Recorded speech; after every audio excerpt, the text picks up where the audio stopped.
nama saya Diah Ayu Putri dengan NIM 1919 1090 1025. Untuk memenuhi tugas pengolahan bahan galian kali ini, saya akan menjelaskan tentang pengolahan emas di PT Aman Mineral Nusa Tenggara. Yuk mari kita simak videonya. Sebelum menjelaskan mengenai pengolahan emas, di sini saya akan menjelaskan terlebih dahulu terkait tahapan-tahapan apa saja yang harus dilakukan untuk memulai penambangan secara modern. Terdapat 3 tahapan, yaitu tahapan yang pertama adalah proses mencari batu yang mengandung biji emas. Proses yang kedua adalah pemisahan batuan emas dari kotoran yang melapisi bijinya. Tahapan yang ketiga adalah menentukan metode apa yang digunakan untuk mengolah emas nantinya. Metode yang akan saya bahas kali ini adalah hidrometalurgi, yaitu metode yang mengandalkan bahan kimia sebagai pemisah antara batuan dengan mineralnya. Pertama-tama, untuk melihat proses pengolahan emas, di sini kita akan memasuki ruangan produksi, di mana ruangan ini yang akan merubah batuan menjadi mineral. Jadi, batu-batuan yang telah diambil dari pit area atau lubang tambang akan diangkut menggunakan haul truck dengan kapasitas 240 ton. Setelah itu, batuan tersebut akan dihancurkan menggunakan mesin crusher. Dari mesin crusher tersebut, batuan akan menjadi ukuran yang lebih kecil dan kemudian akan dialirkan menggunakan belt conveyor sejauh berkilo-kilometer menuju tempat produksi. Batuan kecil yang berasal dari konveyor ini kemudian akan masuk ke ruang penggilingan untuk diubah menjadi ukuran yang lebih kecil lagi.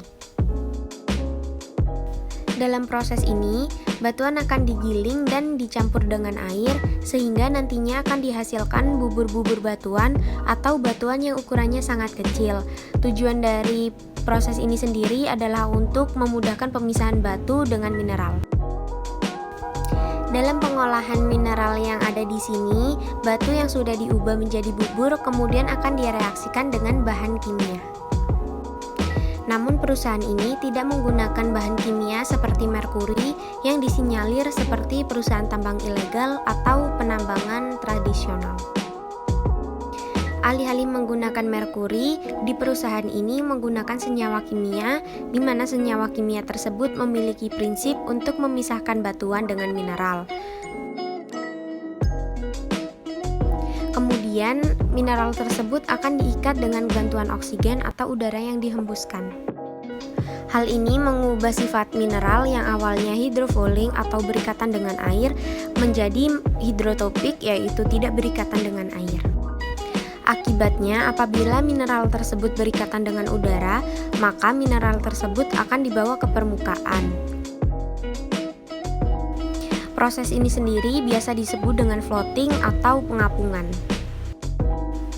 Bisa dilihat di sini, ini adalah proses pengapungan. Terlihat seperti air yang sedang mendidih, namun sebenarnya ini adalah gas yang disemburkan dari bawah untuk mengangkat mineral yang ada di dalam batuan tersebut. Kemudian akan dibawa ke permukaan.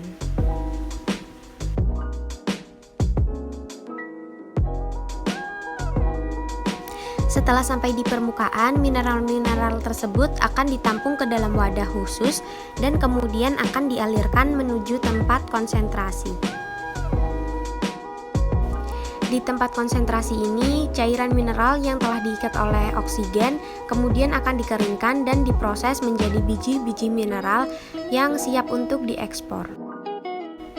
Namun saat ini ada kebijakan terbaru, yaitu tidak lagi diperbolehkan untuk mengekspor biji-biji mineral, tetapi harus mengolahnya terlebih dahulu menjadi barang jadi sehingga nilai jualnya akan berkali-kali lipat lebih tinggi.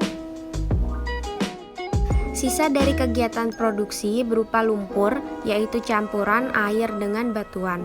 Lumpur-lumpur tersebut kemudian akan dibuang ke dalam suatu tempat yang aman dan tidak mencemari lingkungan. Lumpur ini biasa kita kenal dengan tiling. Tiling yang ada dalam perusahaan ini kemudian akan dikendalikan sedemikian rupa agar tidak memberikan dampak buruk terhadap lingkungan.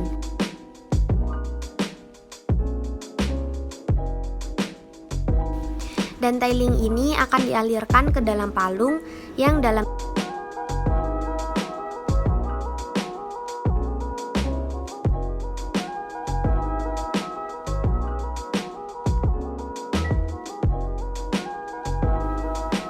Sekian video dari saya, terima kasih. Dadah.